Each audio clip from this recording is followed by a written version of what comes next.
Hi everybody. I've got a short story today. It's called How to Get Rich and it's by David Henry Wilson. How do you make money? Asked Jeremy James one morning at breakfast. No idea, said Dad. But if you ever find out, let me know. You have to work for it, said Mum. You work and then people pay you. What sort of work? Asked Jeremy James. All sorts, said Mum. Different people do different work. Well, what sort of work could I do to get some money? Asked Jeremy James. What do you need money for? Asked Mum. Spending, said Jeremy James. Spending on what? Asked Mum. Why was it that grown-ups never answered questions? You could ask them about anything, but they would never tell you what you wanted to know. You never get answers, just a shh or a humph, or questions about why you were asking questions. Toys, said Jeremy James, so I can buy more toys. He would have said sweets, but he knew that Mum wouldn't like that. Haven't you got enough toys? Asked Mum. Well, I haven't got a tricycle, said Jeremy James. So how can I get some money for a tricycle? I haven't got a tricycle either, said Dad. It seems to be a common weakness in the family. Dad tended not to say shh or or ask questions. He just said things that had nothing to do with what you were asking. Well, what work can I do? Asked Jeremy James, who could be very determined when there was something to be determined about. Let's have a look in the paper, said Dad. See if we can find something suitable. And Dad spread the paper out at the page where it said jobs. Now then, he said, how about a long-distance lorry driver? No, not after your efforts at short-distance car driving. Well, cook, required part-time at a nursing home. What's your cooking like, Jeremy James? I'm good at strawberries and ice cream, said Jeremy James. But you'd never leave any for the patients, said Dad. That's true, said Jeremy James. But I'd like that sort of work. I expect you would, said Dad. It's the kind of job you can grow fat on. How about being a coal miner? Too dirty, said Jeremy James. Street cleaner then, said Dad. I don't like cleaning, said Jeremy James. Ah, said Dad. So it's got to be something that won't make you dirty and won't make you clean. And they must pay me lots of money, said Jeremy James. Nothing like that here, I'm afraid, said Dad, closing the paper.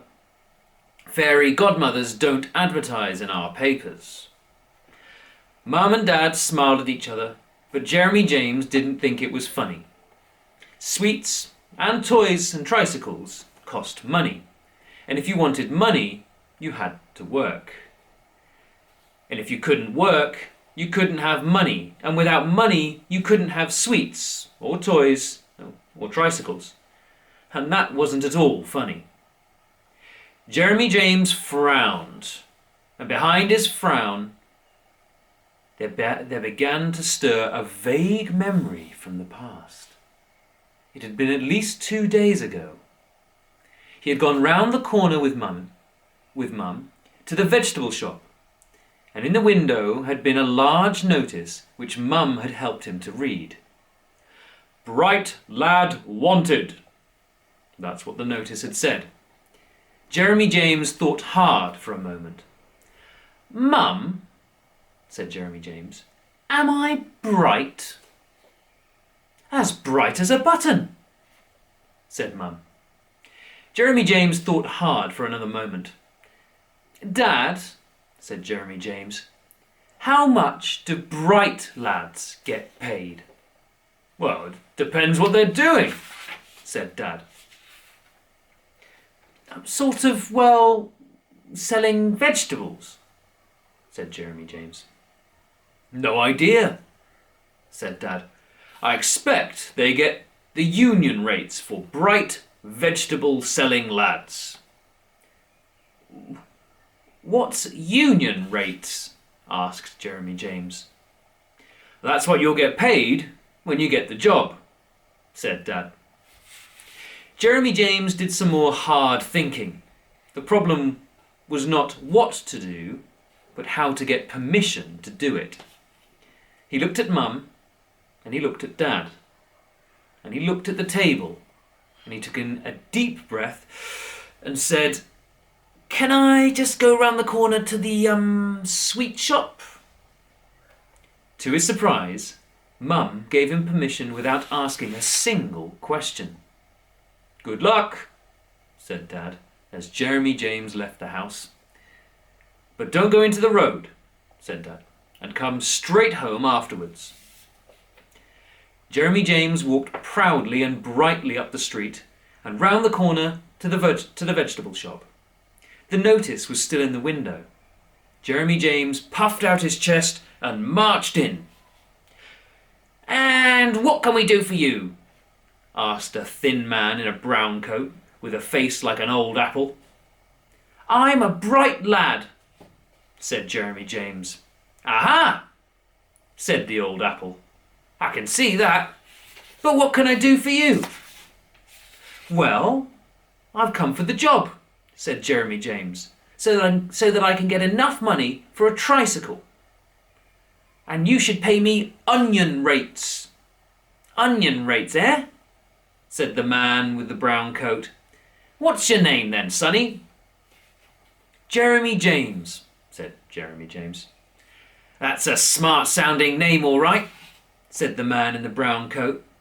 But to tell you the truth, Jeremy James, we were really looking for someone a little older and a little bigger. Oh, but I'll be getting bigger, said Jeremy James. I've grown quite a lot since last week. Oh, you'll be growing fast, I'm sure, said the man. You'll be growing up at onion rates, won't you? But you see, we need someone to carry big loads of fruit and vegetables around. And you'd have to be able to carry them on a bicycle to the houses around here. Well, I could put them in my bag, said Jeremy James, when I've got a bag. And when you've got a tricycle, said the man. Yes, said Jeremy James.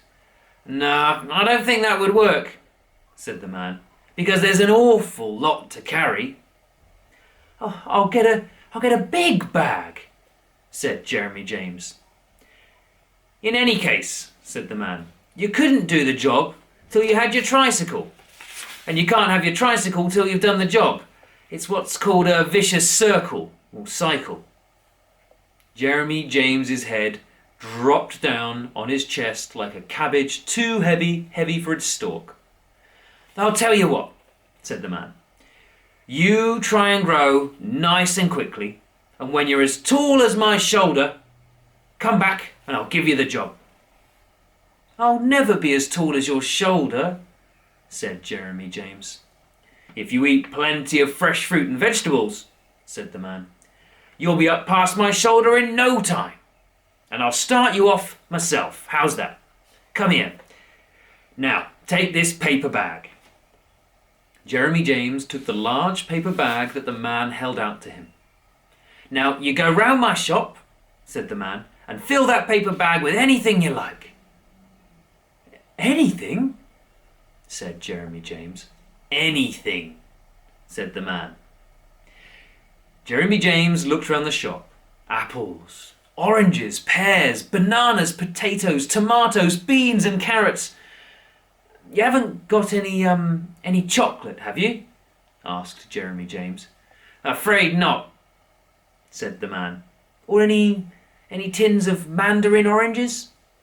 Asked Jeremy James. No tins here, said the man. Everything as fresh as can be. Jeremy James filled his bag until its sides were splitting. And he needed both hands and both arms to hold it all together. "Off you go then, Jeremy James," said the man, "and I'll see you when you're up to my shoulder." "All right," said Jeremy James. "I'll be back next week then. Thank you very much for the bagful." When Mum and Dad saw the bag of fruit, their eyes opened as wide as apples. "Where did that come from?" asked Mum.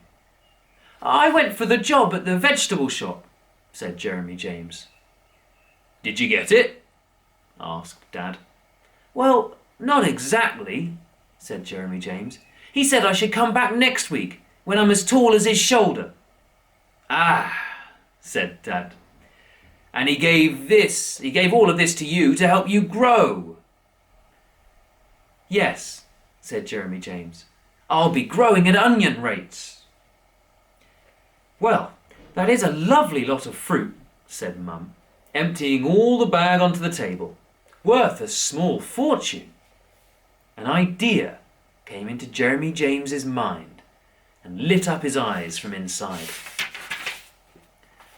"Well, it is mine," he said, "but you can have it for nothing if you give me some money for it." Mum looked at Dad, and Dad looked at Mum. "Fair enough," said Dad. "If you want free fruit, you must pay for it."